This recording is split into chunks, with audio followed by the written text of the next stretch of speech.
आमदार प्रताप सरनाईक यांच्या संकल्पनेतून तयार करण्यात आलेल्या नळपाडा येथील पहिले सुपर स्पेशालिटी सरकारी कॅशलेस हॉस्पिटल पुढील आठवड्यात होणार सुरू। सर्व वैद्यकीय उपचार व मोठ्या सर्जरी सरकारी योजनेतून मोफत केल्या जाव्यात यासाठी आमदार प्रताप सरनाईक यांच्या संकल्पनेतून मीरा भाईंदरच्या धर्तीवर घोडबंदर येथील नळपाडा येथे 150 बेडचं सुपर स्पेशालिटी मातोश्री इंदिराबाई बाबूराव सरनाईक या नावाने कॅशलेस रुग्णालयाची उभारणी करण्यात आली आहे। त्याचं उद्घाटन पुढील आठवड्यात मुख्यमंत्र्यांच्या हस्ते करण्यात येणार आहे। ओवळा माजुडा विधानसभा मतदारसंघातील लोकमान्य नगर, वर्तकनगर, भीमनगर, शिवाजीनगर, उपनगर, येऊर आदिवासी पाडे, घोडर रोड आणि आजूबाजूच्या परिसरातील सर्वसामान्य नागरिकांना या कॅशलेस रुग्णालयाचा फायदा घेता येणार आहे। घोडबंदर रोड नळपाडा येथील हॉस्पिटलची इमारत महापालिकेच्या माध्यमातून बनवण्यात आली आहे। या इमारतीत हे कॅशलेस हॉस्पिटल ठाणेकर नागरिकांच्या सेवेसाठी सुरू करावं असं आमदार प्रताप सरनाईक यांनी ठरवलं। या हॉस्पिटलच्या इमारतीत सर्व आधुनिक मशिनरी आणि हॉस्पिटल सुरू करण्यासाठी आवश्यक वैद्यकीय उपकरणं खरेदी करण्यासाठी मुख्यमंत्री एकनाथ शिंदे यांच्याकडून आमदार सरनाईक यांनी 25 कोटींचा विशेष निधी मंजूर करून आणला। या सुपर स्पेशालिटी हॉस्पिटलचं व्यवस्थापन एका सेवाभावी संस्थेला देण्यात आले। महात्मा फुले जनआरोग्य योजनेची ज्यांना माहिती आहे अशा संस्थेला हे हॉस्पिटलचं व्यवस्थापन देण्यात आलं असून सर्व स्टाफ आणि हॉस्पिटलचं व्यवस्थापन ही संस्था सरकारच्या मार्गदर्शक तत्वांप्रमाणे सांभाळणार आहे। लाखो रुपये जे ऑपरेशनसाठी बाहेर लागतात अशा मोठ्या सर्जरी येथे मोफत होण्यास आता सुरुवात होणार आहे। गरजूंना औषधही मोफत देण्यात येणार आहेत। 24 तास हॉस्पिटल गरजूंना सेवा देणार आहे। हे कॅशलेस हॉस्पिटल असल्यानं पेशंटच्या साध्या तपासणीपासून विविध टेस्ट करणं आणि डॉक्टरांचं कन्सल्टिंग, पुढे आवश्यक असल्यास ऑपरेशन, त्यानंतर पुन्हा पुढील सर्व उपचार अशा सर्व आरोग्य सुविधा मोफत मिळणार आहेत। हे हॉस्पिटल म्हणजे गरीब गरजू रुग्णांसाठी एक वरदान ठरेल असं आमदार प्रताप सरनाईक यांनी सांगितलं। ठाणे शहरातील हे हॉस्पिटल लोकांच्या सेवेसाठी सज्ज झाले। ठाणे शहरातील दुसरं तर महाराष्ट्र राज्यातील तिसरं सरकारी कॅशलेस हॉस्पिटल आहे।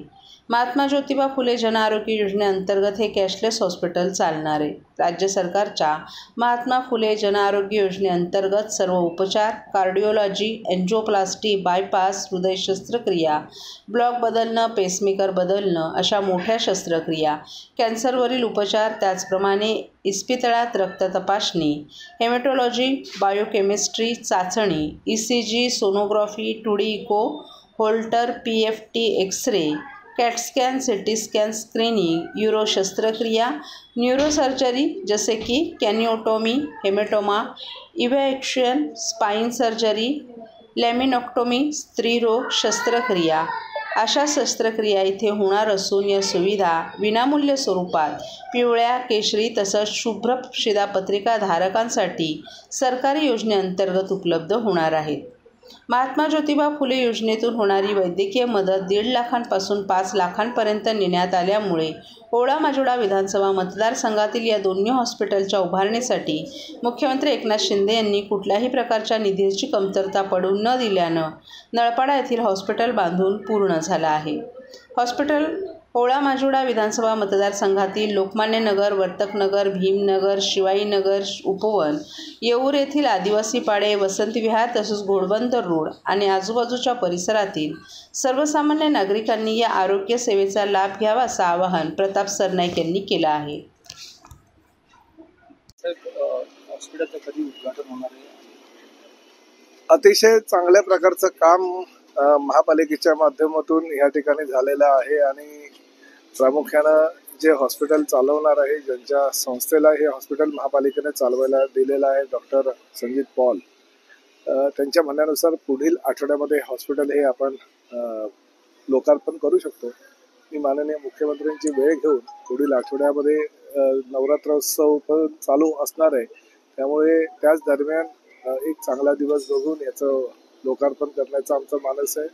मी अतिशय समाधानी आहे की आमच्या या ओवळा माजुडा विधानसभा मतदारसंघामध्ये मीरा भाईंदर क्षेत्रामध्ये एक कॅशलेस हॉस्पिटल मातोश्री इंदिराबाई बाबूराव सरनाईक यांच्या नावानं उघडण्यात आलं होतं। त्याला प्रचंड प्रतिसाद आता मिळतोय। अतिशय चांगल्या प्रकारचं काम तिकडे दिलेल्या संस्थेच्या माध्यमातून चालू आहे आणि आता हे दुसरं हॉस्पिटल ठाणे महापालिका हद्दीमध्ये लोकमान्य नगर, शिवाजीनगर, शास्त्रीनगर, आमचं वर्तक नगर, भीमनगर, त्याबरोबर नळपाडा, गांधीनगर, सुभाषनगर आणि घोडबंदर पट्ट्यातील आमचे काही गावं जी आहेत, ज्या लोकांकडे ऑरेंज रेशन कार्ड, त्याचबरोबर येलो रेशन कार्ड आणि व्हाईट रेशन कार्ड आहे, अशी अनेक लोक आहेत, मध्यमवर्गीय सर्वसामान्य कुटुंबातली ही लोक आहेत आणि त्यांना हॉस्पिटलची वारंवार गरज भासत असते. कुणी ना कुणी पेशंट घरामध्ये एखादा जरी आला तरी आर्थिक चणचण असते आणि त्यामुळे राज्य शासनाच्या माध्यमातून मुख्यमंत्री आदरणीय एकनाथ शिंदे साहेबांनी जी 1.5 लाखाची योजना होती ती 5 लाखापर्यंत महात्मा फुले जन आरोग्य सेवा नेलेली आहे आणि त्या सेवेचा एवढा लोकांना फायदा होतोय, कारण 5 लाखापर्यंत कुठलाही रुग्ण असू द्या त्याच्यावर ते उपचार मोफत केले जातात. राज्य शासन ते पूर्ण पैसे शासनाच्या माध्यमातून जे हॉस्पिटल चालवतात त्या संस्थेला देतात. त्यामुळे अतिशय चांगली योजना या मुख्यमंत्र्यांच्या काळामध्ये राबवण्यात आलेली आहे. मुख्यमंत्री जरी सीएम म्हणून एकनाथ शिंदे साहेब असेल तरी ते स्वतःला कॉमन मॅन समजतात. त्यामुळे एका कॉमन मॅनच्या माध्यमातून दुसऱ्या कॉमन मॅनला कसा आधार मिळेल याची जबाबदारी भाऊ म्हणून, वडिलकीच्या नात्यानं त्यांनी सर्वसामान्य महाराष्ट्रातील रुग्णांची घेतलेली आहे आणि त्यामुळेच माझ्या विधानसभा मतदारसंघातील दोन्ही महापालिकांमध्ये एका बाजूला 100 बेडचं हॉस्पिटल मीरा भाईंदरमध्ये, तर 150 बेडचं हॉस्पिटल हे ठाणे महानगरपालिका हद्दीमध्ये आता तयार झालेलं आहे आणि त्यामुळे मी आनंदी आहे, समाधानी आहे की जेव्हापासून मुख्यमंत्री एकनाथ शिंदे साहेबांनी ह्या राज्याचं मुख्यमंत्रीपद सांभाळलं तेव्हापासून विविध योजना मार्गी लागल्यात, विविध सर्वसामान्य जनतेचे प्रश्न सुटले गेले आणि त्या माध्यमातून हे मातोश्री इंदिराबाई बाबूराव सरनाईक नळपाडा येथील हॉस्पिटल पुढील आठवड्यामध्ये ठाणेकरांच्या सेवेमध्ये चालू होणार आहे.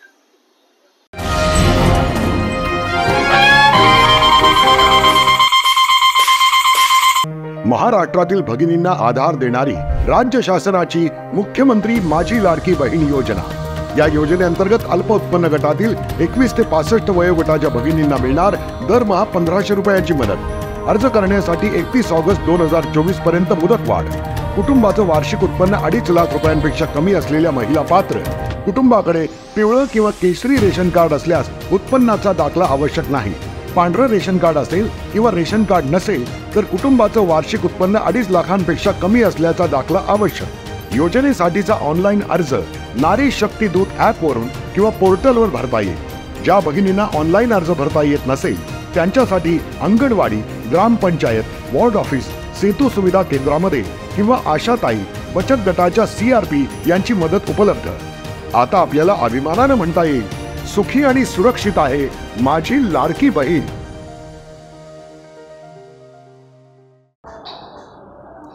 जय अंबे माँ ट्रस्टच्या दुर्गेश्वरीच्या भव्य नवरात्र उत्सवात यंदा हिमाचल प्रदेशातील जटोली शिवमंदिराची भव्य प्रतिकृती उभारण्यात येत असून सजावटीचं काम अंतिम टप्प्यात आहे.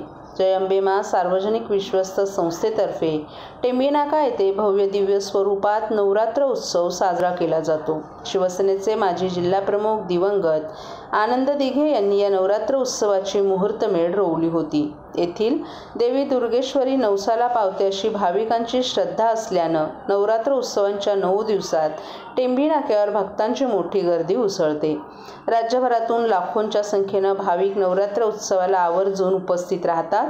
यंदा या नवरात्र उत्सवाचं हे 46वं वर्ष आहे. यंदा हिमाचल प्रदेशातील जटोला शिवमंदिराच्या देखाव्याचं आकर्षण असून यासाठी मंदिराचा ढाचा उभारण्याचं काम वेगानं सुरू आहे. 200 कारागीर सजावटीचं काम करत आहेत. हिमाचल प्रदेशातील सोलन येथील डोंगर माथ्यावर वसलेलं हे आशियातील सर्वात उंच मंदिर आहे. सलग 3 पिरॅमिड बनलेले दक्षिण द्रविडी वास्तुशैलीमध्ये बांधलेलं हे मंदिर उत्कृष्ट स्थापत्य कलेचा नमुना आहे. या मंदिरात प्राचीन काळी भगवान शंकराचं विश्रामस्थान असल्याची आख्यायिका प्रसिद्ध आहे. हा हिमाचल प्रदेशमधलं शंकराचं मंदिर आहे. चटोला गावचं एक शंकर मंदिर आहे. ते 121 फूट उंचीचं आहे. हे मंदिर आहे. त्याची प्रतिकृती बनवलेली आहे. काय देवाच्या प्रार्थना ना देवीच्या काय प्रार्थना असेल? देवीच्या ठिकाणी एकच प्रार्थना आहे का पुढल्या 5 वर्षात पण मुख्यमंत्री एकनाथ शिंदे व्हावे, ही देवीच्या प्रार्थना करतो. वैशिष्ट्य काय असणार यंदा यावेळी? यावेळेचं देऊळ भव्य देऊळ आहेत. पंच आहेत हिमाचल प्रदेशचं आणि लोक या देऊळ बघायला याचं डेकोरेशन पहिले पुण्याला लावलं होतं. पुण्याच्या तिथं आणलंय, आपण इथं आणलंय. आणि ठाण्याच्या लोकांना पण बघायला मिळावं. लोक पुण्याला जात नाही गणपतीला, पण ठाण्यात बघतील एवढंच आमच्या.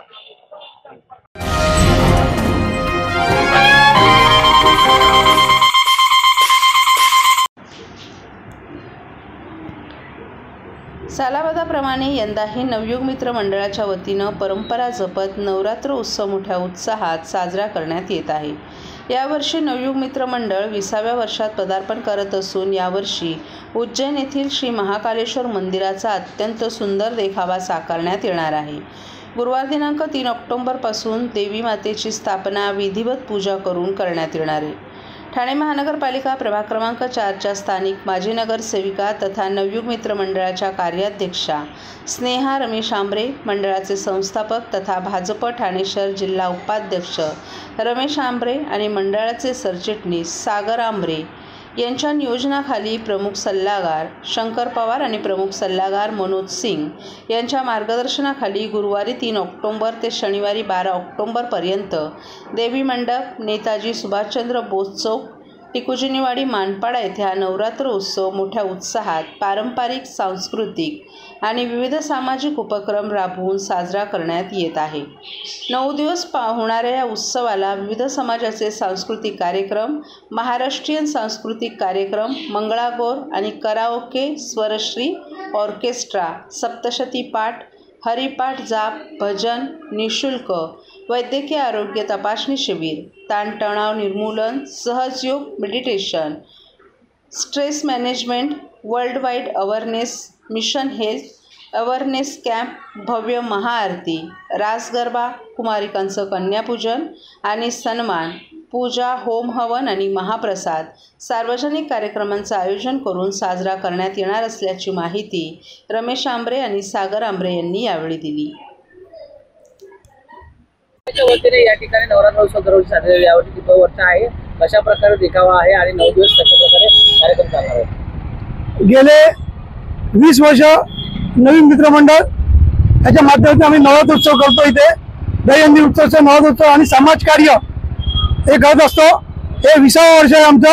आम्ही ह्यावेळेस महाकाल उज्जैन यांची त्या मंदिराची प्रतिकृती आम्ही इथे साकारण्याचा प्रयत्न केलेला आहे आणि लोकांनी भक्तिभावाने त्याची पूजा करावी आणि दर्शन घ्यावं अशी मी विनंती करतो. तसेच विविध कार्यक्रम आहेत.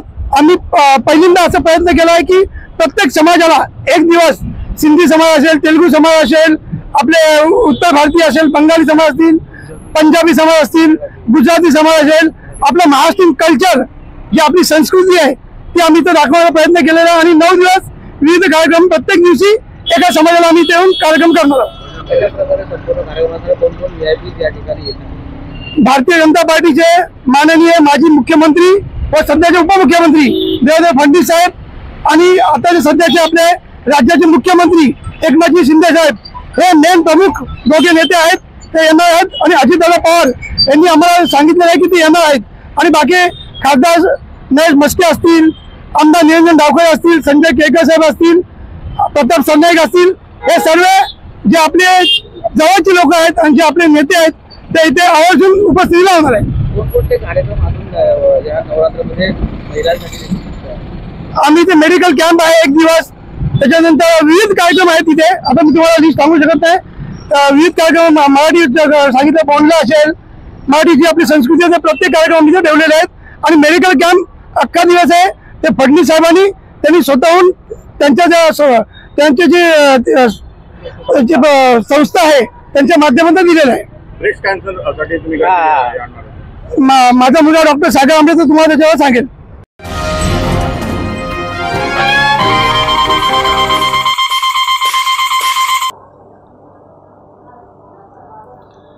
कळव्यातील सहकार विद्यालय या खाजगी शाळेतील 5वी आणि 6वीच्या विद्यार्थ्यांना शासनाकडून दिल्या जाणाऱ्या शालेय पोषण आहारातून विषबाधा झाल्याचा प्रकार मंगळवारी दुपारी घडलाय.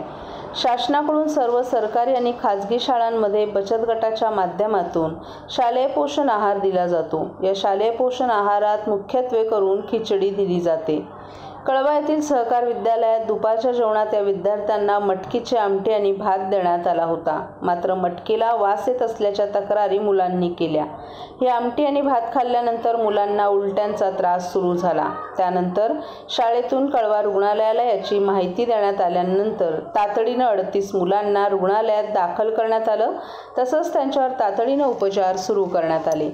दाखल करण्यात आलेले विद्यार्थी हे 5वी आणि 6वीचे विद्यार्थी असून सर्व विद्यार्थ्यांची प्रकृती स्थिर असल्याची माहिती वैद्यकीय अधीक्षक डॉक्टर अनिरुद्ध माळगावकर यांनी दिली आहे. दरम्यान मुलांना देण्यात आलेल्या आमटीमधून मटकीचा वास येत असल्यानं या संपूर्ण प्रकारानंतर पालक संतप्त झाले आहेत. रुग्णालयात दाखल करण्यात आलेल्या मुलांना भेटू न दिल्यानं पालक संतप्त झाले होते. वॉर्डच्या बाहेरच सर्व पालकांना थांबवण्यात आल्यानं पालक वॉर्डामध्ये घुसण्याचा प्रयत्न करत होते. त्यामुळे सुरक्षा रक्षक आणि पालकांमध्ये खटके उडाले. आम्हाला संध्याकाळी 5च्या दरम्यान सहकार विद्यालयातून फोन आला की शाळेतील मुलांना उलट्या, पोटदुखी आणि जुलाबाचा त्रास होत आहे. त्यानंतर आम्ही रुग्णवाहिका पाठवून मुलांना कळवा रुग्णालयातून आणून त्यांच्यावर 10 मिनिटात उपचार सुरू केले. सर्व मुलांची प्रकृती स्थिर असून त्यांना 24 तास निगराणीखाली ठेवण्यात येणार असल्याची माहिती डॉक्टर अनिरुद्ध माळगावकर यांनी दिली आहे. म्हणजे आता लोक सध्या, कारण काय 38 मुलांना IV लावणं, प्रत्येकाची प्रकृती चेक करणं, ऍडमिशन्स करून घेणं, त्यांना प्रॉपरली ट्रीटमेंट सुरू करणं, ते लोक स्टेबल आहेत की नाही बघणं, एक तर मुलं घाबरलेली असतात, ते फिअर ॲलिव्हिएशन करणं. आणि आम्ही पिडियाट्रिकचं तर सगळ्या लोकांनी फटाफट काम केलेली आहे. त्याचबरोबर बायोकेमिस्ट्री, प्रिव्हेंटिव्ह मेडिसिन, बाकीच्याही डिपार्टमेंट्समधनं जी पॅराक्लिनिकल डिपार्टमेंट्स आहेत त्यातीलही डॉक्टर आम्ही रोपिंग करून नाही केलेलं आहे ट्रीटमेंट. नाही, गंभीर कोणी नव्हतं ऍडमिट करत असताना, आणि आता तर सगळे स्टेबल आहेत.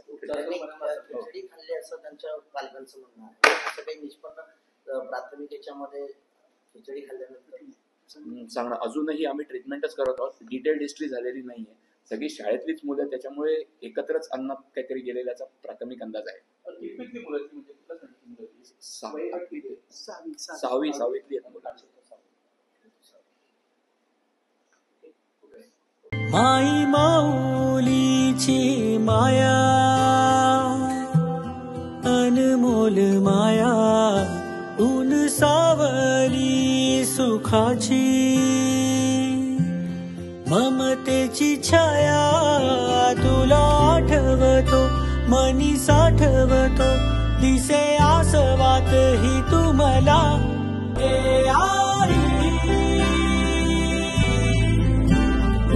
भासे ठाई ठाई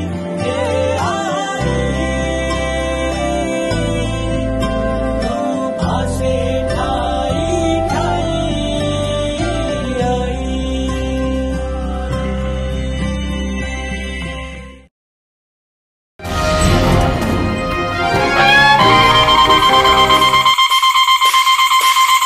मुंबईच्या भांडूप परिमंडळात पंतप्रधान सूर्यघर योजनेला नागरिकांकडून मोठा प्रतिसाद मिळत आहे. या योजनेत 600 घरांनी त्यांच्या छतांवर सौर ऊर्जा प्रकल्प उभारलेत, ज्यातून त्यांना मोफत वीज मिळू लागली आहे.